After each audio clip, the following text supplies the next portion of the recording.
Question number 3। तो देखो question number 3 में भी फिर से फिगर बनी हुई है। There is a slide in a park. तुमने देखा होगा पार्क में फिसलने वाले झूले होते हैं ना, जिसपे ऊपर चढ़ते हैं और फिर नीचे गिरते हैं, फिसलते हैं मतलब। तो इस तरह से शेप बनी हुई है। मैं झूला तो खैर नहीं बनाऊंगा, लेकिन मैं ट्रायंगल वाला पार्ट बना रहा हूं। बताओ ट्रायंगल ही तो है, ये सर्कल दिख रहा है क्या? ट्रायंगल है। तो देखो इन्होंने तो नाम दिया नहीं, मैं दे रहा हूं ए बी सी, क्योंकि जब तक नाम नहीं देंगे तब तक मजा नहीं आता। तो अब पढ़ते हैं जरा question. There is a slide in a park. Park में वहां पर एक स्लाइड है। मतलब स्लाइड का मतलब तुम्हें मालूम होना चाहिए, झूला होता है, ठीक है? तो वहां पर एक स्लाइड है। One of its slide wall has been painted in some colour. तो देखो इस पर पेंट करना है किसी कलर से, विद अ मैसेज। और उस पर क्या लिखना है? Keep the park green and clean. और उस पर लिखना है कृपया पार्क को हरा और साफ रखें। ठीक है, अच्छी बात है, लिखना चाहिए ना, वो बात अलग है लोग मानेंगे इस बात को या नहीं। खैर हमें क्या लेना। फिगर देखते हैं। If the slides of the wall, तो देखो तीनों वॉल हमें दे रखी है 15, 11, 6। ठीक है, 15। तो देखो 15 नीचे वाली है, वैसे तो कोई फर्क नहीं पड़ता, लेकिन अब फिलहाल जैसा क्वेश्चन में बोला है तो वही लिखना पड़ेगा। पहले मैंने गलत सलत लिख दी थी बिना देखे। जब क्वेश्चन बोले ना तब तो उस साइड को वही डिजिट लिखो, और अगर क्वेश्चन ने नहीं बोला तो कहीं पे भी लिख लो। ठीक है, तो 11, 6, 15 सही है। और तीनों की तीनों मीटर में। और देखो लिखा हुआ है ना, keep the park green and clean. तो देखो पेंट करना था, और लिखा हुआ है फाइंड द एरिया पेंटेड। मतलब हमें क्या निकालना है? एरिया। और तुम्हें मालूम है ट्रायंगल के लिए हम कौन सा फॉर्मूला पढ़ रहे हैं? Heron formula. और हीरोन फॉर्मूले के लिए सबसे पहले तुम्हें किस चीज की वैल्यू निकालनी पड़ती है? एस की। तो निकालो एस की वैल्यू। तो देखो एस की वैल्यू का फॉर्मूला अब तो याद हो जाना चाहिए, ए plus B plus C upon में 2। यही तो होता है। बताओ मैं डायरेक्ट जोड़ दूं? बताओ 11, 15 और 6। बताओ 11, 15 और 6 कितने होते हैं? 11, 15 और 6। चलो लिख ही लेते हैं एक बार, डायरेक्ट क्या जोड़े। तो देखो ऐड कर देते हैं। 1 और 5 6 और 6 12, और 1 तुम्हारा 2 3, 32 अपॉन में 2। तो देखो 32 को 2 से डिवाइड दोगे तो 16 मीटर आएगा। मतलब एस की वैल्यू कितनी निकल आई? 16 मीटर। तो बहुत ही बढ़िया है। अब तुम्हें मालूम है एरिया का फॉर्मूला लगाएंगे, और एरिया का फॉर्मूला वही चल रहा है। बड़ा सा रूट बनाओ पहले दिल खोलकर, और अब लिखो S, S minus A, S minus B, S minus C. बताओ यही तो होता है भाई एरिया का फॉर्मूला, हीरोन से यही तो होता है। तो बनाते हैं अब, मतलब वैल्यू डालते हैं। मुझे बताओ एस की वैल्यू क्या डालूंगा? 16 ही तो डालेंगे, डाल दो फिर 16। अब देखो एस माइनस ए, यानी कि 16 माइनस ए, और ए की वैल्यू 11। अब देखो 16 माइनस बी, और बी की वैल्यू 6। अब देखो एस 16 माइनस सी, और सी की वैल्यू 15। ठीक है, तो देखो वैल्यू ध्यान से डाले करो। जल्दबाजी में अगर गलत सलत वैल्यू डाल दी तो फिर गड़बड़ हो सकती है भाई। जब वैल्यू ही गलत डाली तो आंसर भी गलत ही आएगा, इसलिए वैल्यू को बड़े ध्यान से डालो। ये नहीं कि देखा है 6 और डाल दिया कुछ और, गड़बड़ हो जाएगी। अब माइनस की बारी, और उसके बाद फिर बनाएंगे हम फैक्टर। तो देखो 16 तो ऐसे ही रहेगा। बताओ 16 में से 11 गए 5, है ना? कितनी आसान कैलकुलेशन है। 16 में से 6 गए 10, ये भी देखो कितनी आसान कैलकुलेशन है। और 16 में से 15 गए 1, भाई ये तो कोई नहीं भूल सकता। अब फैक्टर बना दो। तुम्हें मालूम है फैक्टर जब ऐसी छोटी छोटी डिजिट आ रही है तो इनके लिए साइड में एलसीएम क्या लेना? इनके तो डायरेक्ट फैक्टर बना दो भाई, इनके तो डायरेक्ट फैक्टर बना दो। बताओ 16 के क्या क्या होते हैं? बताओ 4 4 जा 16 होता है ना, 4 4 जा 16। 5 का क्या कोई फैक्टर होता है? नहीं, 5 तो 5 ही रहेगा। 10 का होता है, 10 का होता है 2 इंटू 5। और ध्यान रखना, जब भी रूट के अंदर 1 आ जाए करे ना, जब भी रूट के अंदर क्या आ जाए करे 1, उस बेचारे को तो गायब कर दो, उसका कोई वजूद नहीं होता, ना तो उसके फैक्टर बनाओ, ना ही उस पर ध्यान दो, बल्कि उसको अगले स्टेप में गायब कर दो। ठीक है, तो देखो मैंने 1 लिखा ही नहीं है। अब ढूंढते हैं किस किस का पेयर हमें मिल रहा है। तो देखो ज्यादा फैक्टर तो है नहीं जो मैं सीरीज वाइज लिखूं, जैसे कि मैंने पहले वाले क्वेश्चन में कराया था, है ना। पहले मैंने सारे फैक्टर सीरीज वाइज लिखे थे ना, क्योंकि बहुत सारे आ रहे थे। इसमें तो इतना है ही नहीं, तो सीरीज वाइज लिखने की जरूरत ही नहीं है। तुम्हें डायरेक्ट दिख रहा होगा, देखो 4 का एक पेयर मिल गया ना, 4 4, और देखो 5 का एक पेयर मिल गया, 5 5। देखो बोर्ड पे 4 का एक पेयर गया बाहर 4, 5 का एक पेयर बाहर गया 5। बताओ कौन सी डिजिट ऐसी है जिसका कोई पेयर नहीं मिल पाया। भाई रूट के अंदर वाले पार्ट में देखो, क्या कोई डिजिट ऐसी है जिसको बचाने वाला कोई नहीं आया? बिल्कुल ऐसी डिजिट है, देखो 2 के साथ कोई नहीं है ना, रूट में बेचारा ये अकेला फंस गया, इसको बचाने के लिए कोई नहीं आया। 4 को तो 2 2 आ गए, 5 के भी 2 2 आ गए, लेकिन 2 का कोई नहीं आया। अब बाहर मल्टीप्लाई दे दो, ये क्या होएगा बताओ, 5 4 जा 20, यानी कि 20 और √2 चल रहा है, 20 √2 मीटर स्क्वायर ये आएगा उस स्लाइड का एरिया। तो ध्यान रहेगी ना बात, 20 √2। तो ध्यान से करोगे तो अच्छा लगेगा, ऐसी बात नहीं है, हीरो फॉर्मूला समझ में आ जाएगा। तो क्वेश्चन नंबर 4 करते हैं अब। Find the area of a triangle two sides of which are. तो देखो क्वेश्चन में ट्रायंगल की हमें कितनी साइडें दे रखी हैं? 2 साइड, देखो लिखा हुआ है find the area of a triangle. हमें ट्रायंगल का क्या निकालना है? Area. Two sides of which are, और 2 साइडें दे रखी हैं। तो बोर्ड पे देखो, चलो मैं तुम्हें ड्रॉ करके दिखा देता हूं थोड़ा सा, उससे और अच्छे से समझ में आएगा। इस ट्रायंगल की हमें 2 साइडें दे रखी हैं, और क्या क्या दे रखी है? 18 और 10। ठीक है, 18 और 10, और पेरीमीटर दे रखा है। तो बोर्ड पे देखो, जब 2 साइडें दे रखी है तो मैं एक काम करता हूं, पहली साइड दे रखी है 18, क्लियर, दूसरी साइड दे रखी है 10, क्लियर। क्या सी दे रखा है? मतलब क्या तीसरी साइड दे रखी है? नहीं दे रखी है ना। बोर्ड पे देखो, क्वेश्चन ने हमें 2 साइडें दी हैं, तीसरी साइड नहीं दी। क्या एरिया निकालने के लिए तीनों साइडें जरूरी होती हैं? बिल्कुल। क्या तीसरी साइड के बिना एरिया निकाल पाओगे? नहीं निकाल पाओगे, यानी कि तीसरी साइड का होना बहुत ही ज्यादा जरूरी है। ठीक है, अब देखो तीसरी साइड कैसे निकलेगी, उसके लिए उसने हमें कुछ दिया है। बताओ, एक चीज और दे रखी थी ना, क्वेश्चन को तुमने ध्यान से नहीं पढ़ा, क्वेश्चन में हमें पेरीमीटर भी दे रखा है। बताओ पेरीमीटर कितना दे रखा है? भाई पेरीमीटर दे रखा है 42। बताओ क्या 42 दे रखा है या नहीं दे रखा है? बिल्कुल 42 दे रखा है। अब देखो, जब भी वो एक साइड गायब कर देता है ना, ध्यान से सुनना मेरी बात को, ये बात बहुत ही काम आएगी, और ये टाइप बहुत ही इंपॉर्टेंट है, टेस्ट में बहुत देता हूं मैं ये वाला टाइप। देखो, जब भी वो एक साइड गायब करेगा ना, और कोई सी भी 2 साइडें देगा, तो वो पेरीमीटर जरूर देगा। क्या देगा? वो पेरीमीटर जरूर देगा, बिना पेरीमीटर के तो बात बनेगी ही नहीं। अब देखो करना क्या है, बोर्ड पे देखो, पेरीमीटर उसने हमें दिया है 42। ध्यान रखना, तुम्हें मालूम है पेरीमीटर का फॉर्मूला होता क्या है? नहीं बताया ना शायद। पेरीमीटर का फॉर्मूला होता है, देखो बोर्ड पे, पेरीमीटर का फॉर्मूला होता है तीनों साइडों का सम। समझ में आई बात? पेरीमीटर का फॉर्मूला होता क्या है? पेरीमीटर का फॉर्मूला होता है a+b+c। अगर मैंने नहीं लिखवाया है तो कोई बात नहीं, ध्यान रखना, इतनी बड़ी बात नहीं है अगर नहीं लिखवाया है तो देखो पेरीमीटर का फॉर्मूला होता है a+b+c, और 42 का 42 उतर गया, कोई दिक्कत तो नहीं है। अब मुझे बताओ, क्या a की वैल्यू दे रखी है? दे रखी है, डाल दो। क्या b की वैल्यू दे रखी है? दे रखी है, डाल दो। क्या सी की वैल्यू दे रखी है? नहीं दी, उसी का ही तो खेल है, उसी के चक्कर में तो काम करना पड़ रहा है, सी ही रहने दो। अब मुझे बताओ, 18 और 10 कितने होते हैं? 28 ना। भाई 18 और 10 कितने होते हैं? 28। और ये 28 उधर जाके क्या हो जाएंगे? माइनस। ये प्लस के 28 उधर जाके क्या हो जाएंगे? माइनस। कर दो फिर माइनस। 42 में से 28 कर दिया माइनस, देखते ही कितना आता है भाई। भाई 42 में से 28 में तुम्हें रफ में करके दिखाता हूं।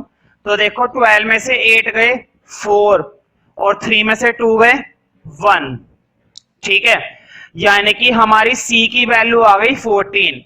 अब हम काम कर सकते हैं, मतलब अब हम एरिया का फॉर्मूला लगा सकते हैं। तो सबसे पहले एक काम करो, जो सी की वैल्यू निकल गई है ना वो यहां पर लाकर लिख दो। तुम मत लिखना अपने में, कभी ऊपर लिख दो, ठीक है, मुझे तो अब यूज करना है ना इसलिए। तो तुम मुझे बताओ हीरोन फॉर्मूले के लिए सबसे पहले किस चीज की जरूरत पड़ती है? एस की। याद हो गई ना ये बात? सबसे पहले तुम्हें किस चीज की जरूरत पड़ती है? एस की। और एस का फॉर्मूला तुम्हें याद है, एस होता है हमारा a plus B plus C upon में 2, यानी कि 18, 10 और 14। बताओ तीनों को जोड़कर कितना आएगा? मैं डायरेक्ट लिख रहा हूं, तीनों को जोड़कर आएगा 42। तुम डायरेक्ट मत लिखना, तुम मल्टीप्लाई कर सकते हो, और अगर डायरेक्ट लिखना चाहो तो डायरेक्ट भी लिख सकते हो। हाँ, 42 को 2 से मल्टीप्लाई दोगे, बताओ कितना आएगा? 21, है ना? अब तुम्हें मालूम है ना एरिया का फॉर्मूला लिखना है, और एरिया का फॉर्मूला क्या होता है अब तो तुम्हें याद हो गया होगा, क्योंकि बहुत ही आसान फॉर्मूला है, याद तो होएगा ही। देखो, बड़ा सा ट्रायंगल बनाओ, दिल खोल के। ट्रायंगल बनाने में कंजूसी नहीं करनी है। अगर तुम हीरोन फॉर्मूला पढ़ रहे हो और ट्रायंगल बनाने में कंजूसी कर रहे हो तो फिर कुछ नहीं हो सकता। तो देखो, S minus A, S minus B और एस माइनस सी, यही तो होता है भाई। बना डाल देते हैं वैल्यू। मुझे बताओ मैं एस की जगह क्या डालूंगा भाई? 21 डालूंगा। अब देखो एस की जगह यहां पर 21 माइनस ए की वैल्यू कितनी है? 18। एस की जगह 21 माइनस बी की वैल्यू कितनी है? 10। एस की जगह 21 माइनस सी की जगह वैल्यू कितनी है? 14। अब जरा माइनस करते हैं। अब हम क्या करेंगे? माइनस तो कर देते हैं, माइनस करना कौन सी बड़ी बात है।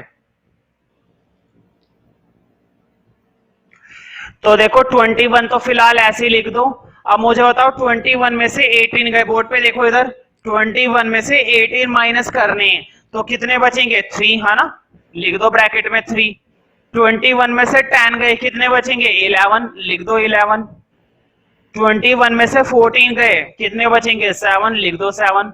बताओ क्या किसी डिजिट के फैक्टर हो सकते हैं? अब भाई रूट सॉल्व करने का क्या तरीका है? मैंने तुम्हें बताया था, रूट सॉल्व करने का एक ही तरीका है, फैक्टर। तो फैक्टर बनाएंगे अब, जिसके बन सकते हैं उसके, ठीक है। बताओ क्या 7 के कोई फैक्टर होते हैं? नहीं। 11 के कोई फैक्टर होते हैं? नहीं। 3 के कोई फैक्टर होते हैं? नहीं। लेकिन 21 के तो होते हैं। मुझे बताओ 21 का फैक्टर क्या ये नहीं होता? 3 इंटू 7। बताओ 7 3 जा कितने होते हैं? 21 ही तो होते हैं। देखो, अगर मैं डायरेक्ट लिख देता हूं और तुम डायरेक्ट नहीं सोच पा रहे हो तो तुम साइड में कर सकते हो, ठीक है। फैक्टर बनाने में कोई बड़ी बात नहीं है। अगर तुम डायरेक्ट नहीं सोच पाते हो तो रफ में कर लो, इसमें कोई दिक्कत वाली बात नहीं है। तो देखो 21 को मैंने लिख दिया 3 इंटू 7। इस 3 का कुछ नहीं बिगड़ा, इस 11 का कुछ नहीं बिगड़ा, और इस 7 का भी कुछ नहीं बिगड़ा। अब मुझे बताओ किस किस के पेयर मिल गए? कौन कौन बचाने आ गया एक दूसरे को? देखो बोर्ड पे, इस 7 को तो ये 7 बचाने आ गया, इस 3 को ये 3 बचाने आ गया। क्या 11 को कोई बचाने आया? ये मारा जाएगा भाई, ये युद्ध में मारा जाएगा। तो मारते हैं इसे। देखो 3 का पेड़ था ना, बाहर कर दो। 7 का पेड़ था, बाहर कर दो। क्या 11 का कोई पेड़ नहीं आया? नहीं, अंदर ही रहने दो, फंस गया बेचारा। हाँ, बाहर मल्टीप्लाई जरूर कर देना। 7 की 3 से करी कितना हो गया? 21 रूट 11, और यूनिट लगाना कभी मत भूलो, यानी कि सेंटीमीटर स्क्वायर। नेक्स्ट क्वेश्चन देखते हैं, क्वेश्चन नंबर 5। तो ध्यान रखना, क्वेश्चन नंबर 4 जो अभी हमने करा है वो भी एक इंपॉर्टेंट टाइप है और तुम्हें बहुत ही ज्यादा अच्छे से आना चाहिए। अब हम अगला क्वेश्चन करेंगे। अगला क्वेश्चन इससे भी इंपॉर्टेंट है।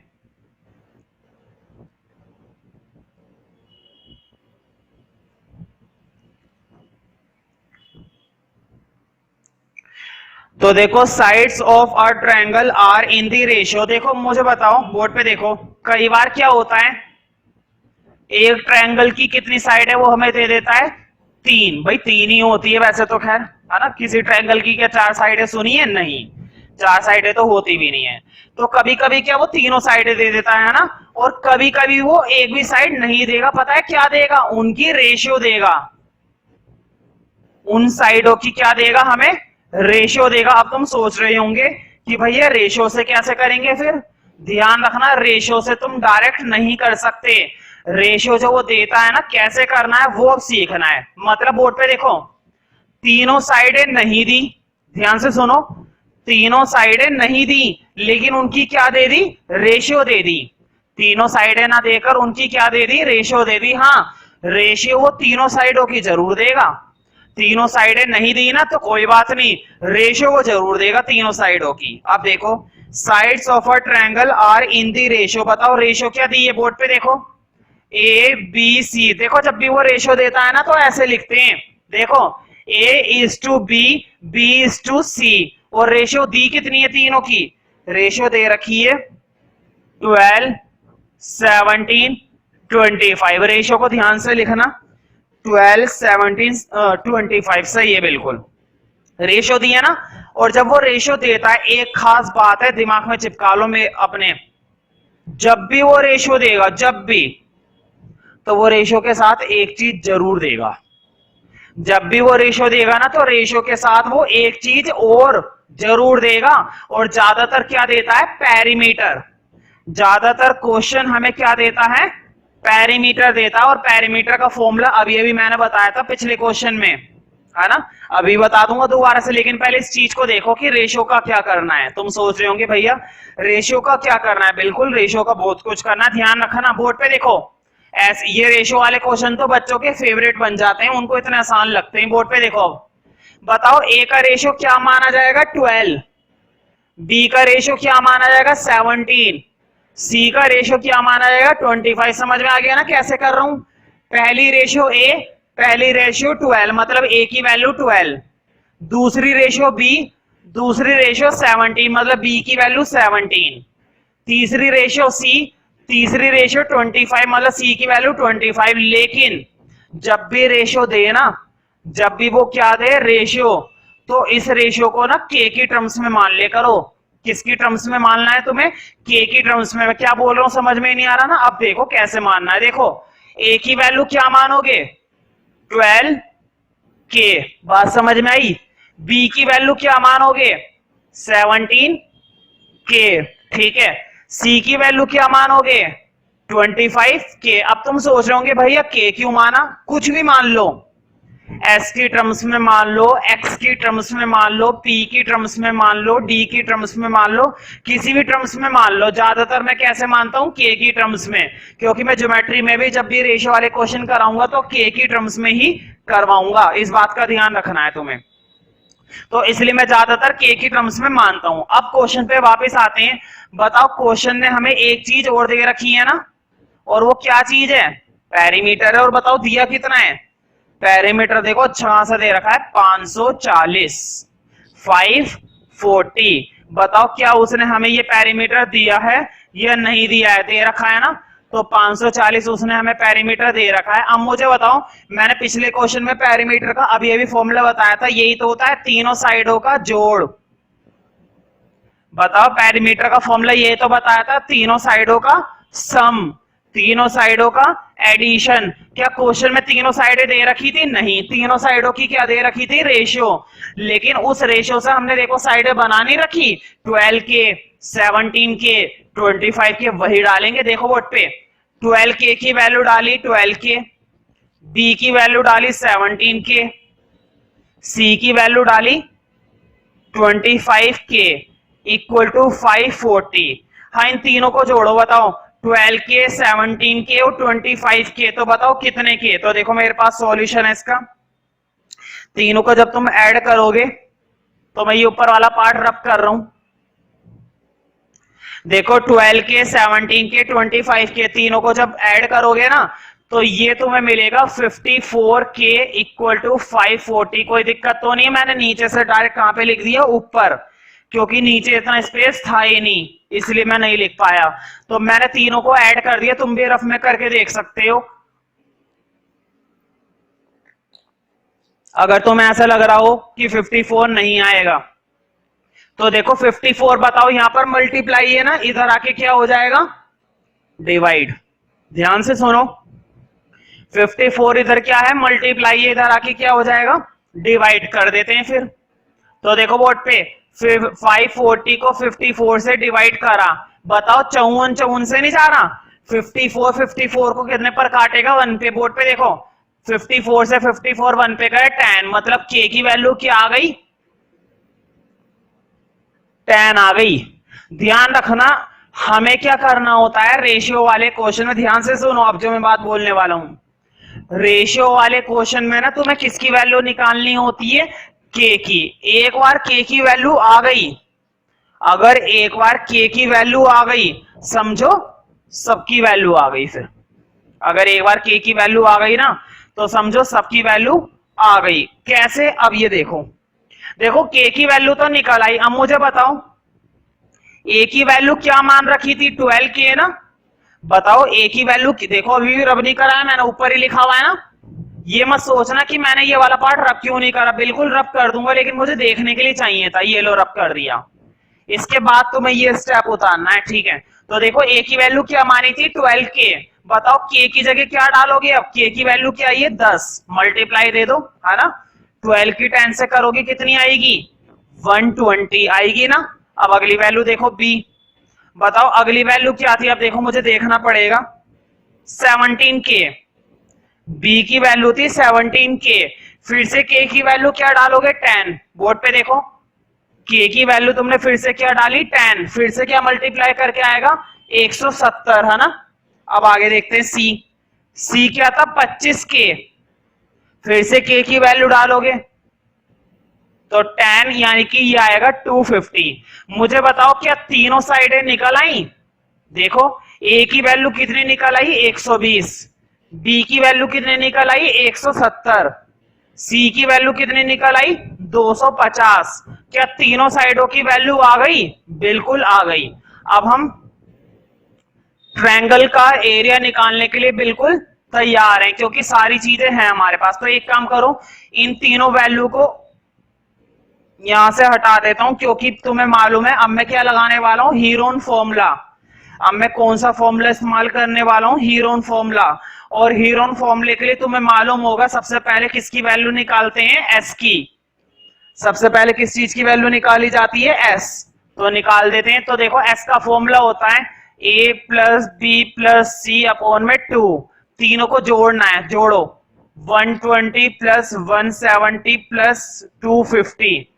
बताओ तीनों को जोड़ने पर कितना आएगा, तुम्हें पता नहीं है लेकिन मैं बता देता हूं, तीनों को जोड़ने पर आएगा 540। तुम ऐड करके भी देख सकते हो, कोई दिक्कत नहीं है। कभी तुम सोचो कि मैंने डायरेक्ट लिख दिया, तुम इन तीनों को ऐड भी कर सकते हो, तो करके देख लेना। हाँ, 2 से ये डिवाइड करो तो ये आएगा 270, 270, है ना भाई, 270 ही तो आएगा, और क्या आएगा। एस की वैल्यू तो निकल आई। अब तुम्हें दिल खोलकर एक बड़ा सा रूट लगाना है, क्योंकि तुम कौन सा फॉर्मूला लगाने वाले हो, एरिया का। तो देखो फॉर्मूला मैं तुम्हारे लिए एक बार लिख देता हूं, S minus A, S minus B और एस माइनस सी। अब वैल्यू डालो बड़े ध्यान से, क्योंकि बड़ी बड़ी वैल्यूज है, दिक्कत हो गई तो गलत हो जाएगा। अब देखो एस की वैल्यू कितनी है, 270। देखो बताओ ये 270 ऐसी तो निकला हुआ है, डाल दो फिर इधर 270। अब देखो S minus A, S minus ए, तो देखो 270 माइनस ए, और ए की वैल्यू कितनी थी, अब ये भी जो निकाली थी ए की वैल्यू, देखो बोर्ड पे लिखा हुआ है यहाँ पर। बताओ क्या ये वैल्यू ए की नहीं थी, क्या ये वैल्यू बी की नहीं थी, क्या ये वैल्यू सी की नहीं थी, बिल्कुल, है ना। डाल दो फिर, ए की वैल्यू थी 120। अब देखो एस माइनस बी, बी की वैल्यू क्या थी, 170, डाल दो फिर इसे भी। और एक लास्ट रो बचा हुआ है, यहां पे देखो ऐसे डाल दिया था, 270 आएगा। तो देखो 270 में से सी और माइनस करना है, और सी है 250, है ना। अब माइनस करेंगे तो फटाफट से एस में से ए माइनस करो, एस में से बी माइनस करो, और एस में से सी माइनस करो, फिर उनकी क्या बनाने पड़ेंगे तुम्हें, फैक्टर। तो करके देखो एक बार खुद से, इनको माइनस करो और फिर आंसर मिलाना, जो मैं बोर्ड पे करूंगा। जब तक खुद से नहीं करोगे तब तक बात नहीं बनेगी, इसलिए तुम्हारा खुद से काम करना बहुत ही ज्यादा जरूरी है। तो देखो एस में से बार बार हमें क्या माइनस करना है, एक बार ए, एक बार बी और एक बार सी। तो कर देते हैं माइनस। देखो बोर्ड पे अब 270 तो ऐसे ही रहेगा। हाँ 270 में से 120 गए, 270 में से 120 गए। तो देखो 270 में से 120 माइनस करेंगे यानी कि 0, 5 और 1, 150 आएगा ना। अब 270 में से 170 गए, ये आएगा 100 और 270 में से 250 गए, ये आएगा 20, है ना। बताओ क्या यही वैल्यू आएंगी या कुछ और आएंगी? बताओ यही तो आएंगी, बस माइनस ही तो करना है। कोई बहुत बड़ी कैलकुलेशन थोड़ी ना करिए मैंने, सिंपली बस क्या करा है माइनस। अब बारी आ गई फैक्टर की। देखो एक चीज मैं तुम्हें सिखाऊंगा, जब भी बड़ी बड़ी वैल्यूज आ जाए ना, बड़ी बड़ी, तो उनके ना फैक्टर निकालने से पहले थोड़ा सा दिमाग लगाओ, क्योंकि अगर फैक्टर निकालने बैठ गए ना, बहुत सारे फैक्टर आएंगे और गलती होने के हालांकि देखो ये क्वेश्चन करना बहुत आसान है, इसके फैक्टर निकालना बड़ा आसान है, लेकिन बहुत सारे फैक्टर यहां पर लाके लिखे और अगर एक भी छूट गया तो आंसर गलत हो जाएगा। इसलिए जब भी इतने बड़ी बड़ी डिजिट आ जाए 100, 200, 300, तो बढ़िया रहेगा कि फैक्टर करने से बचो, पहले कुछ और करने की सोचो। तो देखो मैं नीचे इतना प्रॉपर दिखाई नहीं दे रहा है, पहले मैं ऊपर लिख देता हूं ताकि तुम्हें क्लियर दिखाई दे।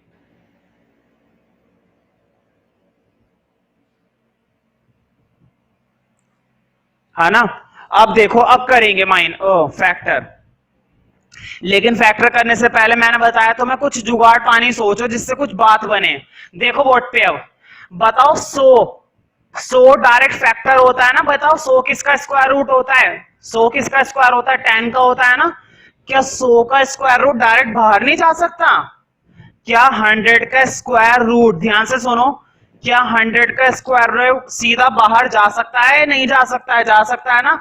इस तरह के क्वेश्चन में ना जब भी कोई डायरेक्ट स्क्वायर रूट मिले, जब भी मिले, चाहे वो 100 हो चाहे वो कुछ भी हो, उसको डायरेक्ट बाहर भेजो। और मुझे बताओ 100 का स्क्वायर रूट बाहर कितना निकलेगा? बताओ 100 का स्क्वायर रूट कितना होता है? मैंने बताया था शुरू के 20 स्क्वायर रूट याद करके रखो हमेशा। 100 का स्क्वायर रूट होता है 10, तो इसको तो कर दो डायरेक्ट बाहर। बताओ 100 का स्क्वायर रूट बाहर आ गया 10। अब कम से कम कुछ कैलकुलेशन तो इजी हो जाएगी। देखो 270, 150 और 20। अब भी देखो, अब भी मैं एक काम करूंगा, अब भी मैं छोटी सी सावधानी बरतवा रहा हूं। देखो अगर कोई दिक्कत ना हो तो मैं इस स्टेप के अंदर चेंज कर दूं, तुम्हें कोई प्रॉब्लम ना हो तो। बोर्ड पे देखो, अगर कोई दिक्कत ना हो तो मैं चेंज कर रहा हूं। देखो बोर्ड पे, क्या मैं 20 को ये लिख सकता हूं 2 इंटू 10? बताओ 10 के हिसाब से तोड़ नहीं सकते क्या? जब भी जीरो लगे ना 10 के हिसाब से तोड़ दो। बोर्ड पे देखो, क्या मैं 150 को ये नहीं लिख सकता 15 इंटू 10?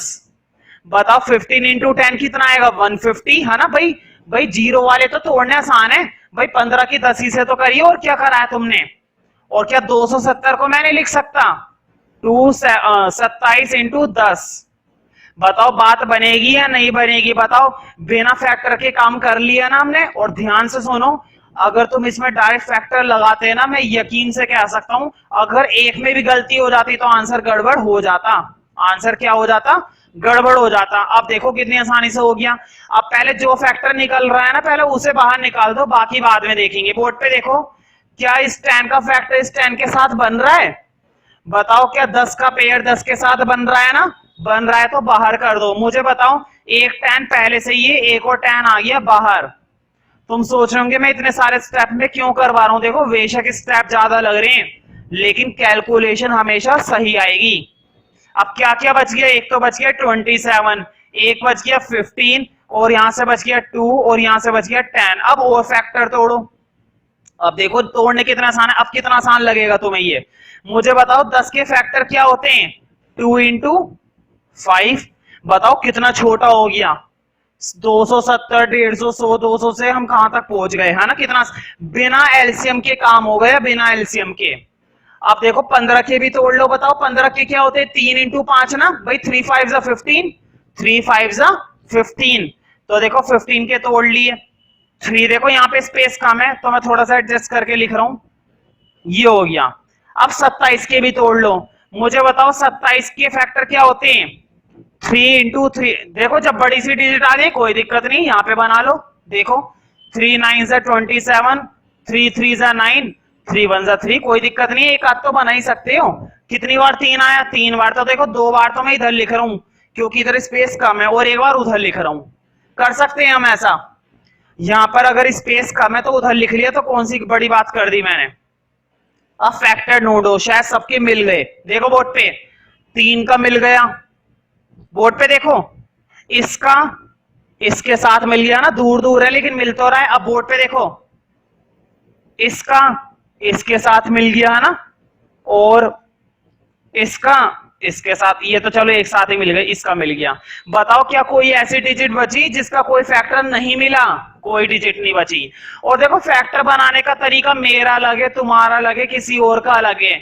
जिसको जैसा आसान लगे बिल्कुल वैसे ही फैक्टर बनाओ। अगर तुम्हें लगता है कि डायरेक्ट इसका एलसीएम लेना ठीक रहता है, एलसीएम ले लो, क्योंकि भाई ये तो कैलकुलेशन है, और कैलकुलेशन जैसे मर्जी करो, जो तुम्हें आसान लगे, बस सही होना चाहिए। ठीक है, मेरा तरीका सही लग रहा है वो करो, थोड़े कम स्टेप लिखने थोड़े कम स्टेप लिखो, कोई दिक्कत नहीं। डायरेक्ट करना है डायरेक्ट करो, है ना। कैलकुलेशन में कोई वो बात नहीं है कि कैसे करें कैसे ना करें। अब देखो फैक्टर बना लो, सबके बाहर निकाल दो। देखो बोर्ड पे 3 का एक पेयर बाहर गया, सिंगल बन गया। इस 3 का एक पेयर बाहर गया, इस 5 का एक पेयर बाहर गया, और इस 2 का एक पेयर बाहर गया। बताओ अंदर कुछ बचा? देखो तुम्हें दिखाई ही दे रहा हो, किसी पर भी कुछ नहीं बचा। तो अंदर क्या बचा? 1। और मैंने बताया था 1 का मैं रूट नहीं लिखता हूं। इन सब की मल्टीप्लाई जरूर देना। तो मल्टीप्लाई करके जो फाइनल आंसर आएगा, वो फाइनल आंसर मेरे पास लिखा हुआ है 9000 सेंटीमीटर स्क्वायर। 9000 सेंटीमीटर स्क्वायर, क्योंकि यूनिट लगाना मत भूलना। जैसे अगर तुम यूनिट लगाना भूल जाओगे तो 1 या 2 नंबर तुम्हारा गया। 6th क्वेश्चन स्टार्ट करते हैं। N isosceles triangle has perimeter 30 centimetre. तो देखो कौन सा ट्रायंगल बताया गया है हमें? आइसोसेलेस। तो पहले तो मैं तुम्हें इस ट्रायंगल के बारे में थोड़ा सा बता देता हूं। देखो इस ट्रायंगल की खासियत होती है, बोर्ड पे देखो, इस ट्रायंगल की खासियत होती है कि इसकी दो साइडें कैसी होती है? सेम। इस ट्रायंगल में कोई सी भी दो साइडें, ध्यान से सुनो, इस ट्रायंगल में कोई सी भी दो साइडें क्या होती है? इक्वल होती है। सपोज मैंने इसको और इसको इक्वल बोला और इस वाली साइड को क्या बोला? बी, है ना। ऐसा हो सकता है। सपोज मैंने इन दोनों को इक्वल बोला, इसको क्या बोला? बी, ऐसा हो सकता है। सपोज मैंने इसको और इसको इक्वल बोला और इसको क्या बोला? बी। कोई सी भी दो साइड है, बोर्ड पे देखो, चाहे ये वाली दो साइड इक्वल हो सकती हैं, चाहे ये वाली दो साइड इक्वल हो सकती हैं, चाहे ये वाली दो साइड इक्वल हो सकती हैं। ठीक है, कोई सी भी दो साइड है, तीनों इक्वल नहीं होती, सिर्फ दो साइड इक्वल होती हैं। ठीक है, तो फिलहाल मैं ये हटा रहा हूं और तुम ट्रायंगल का मतलब समझ गए होंगे। तो फटाफट से इस ट्रायंगल को नाम दे देते हैं, क्योंकि क्वेश्चन ने तो कुछ नाम दिया नहीं है। तो हमने दे दिया ए बी सी। अब देखते हैं। N isosceles triangle has perimeter 30 centimetre. Board पे देखो, क्वेश्चन ने हमें क्या दिया है? पेरीमीटर, और वो भी कितना? 30 सेंटीमीटर। 30 सेंटीमीटर हमें पेरीमीटर दिया गया है। And each of the equal sides 12 centimetre. और क्वेश्चन ने हमें इक्वल साइड्स बताई है 12 सेंटीमीटर। मुझे बताओ इक्वल साइड्स कितनी होती हैं? 2 या 3? मैंने अभी अभी बताया था आइसोसेलेस में इक्वल साइड्स कितनी होती हैं? 2। मतलब दो साइडें क्या होती हैं? इक्वल। तीनों साइड इक्वल नहीं होती। अगर तीनों ही इक्वल होती ना तो ये ट्रायंगल इक्विलेटरल होता, और ये ट्रायंगल जबकि है कौन सा? आइसोसेलेस। तो आइसोसेलेस में सिर्फ दो ही साइड इक्वल होती हैं। अब देखना ये कि ये 12, अब दूसरी साइड 12 में कौन सी बोलूं? नीचे वाली बोलूं या ये वाली बोलूं? तो देखो क्वेश्चन ने तो हमें बताया नहीं मैं कौन सी साइड को इक्वल बोलूंगा, तो मैं आमने सामने वाली ले लेता हूं। मैंने इन दोनों साइडों को क्या बोल दिया? 12 और 12, ऐसा मैं बोल सकता हूं। देखो लिखा हुआ था each of the equal sides is 12। जो इक्वल साइडें हैं वो क्या है? 12 हैं। तो देखो ये साइड भी कितनी है? 12, और ये साइड भी कितनी है 12। मैंने दो साइडों को क्या बोल दिया 12। अब क्वेश्चन ये है, बताओ हीरो फॉर्मूला मैं तभी तो लगा पाऊंगा जब मेरे पास तीनों साइडें होंगी, है ना।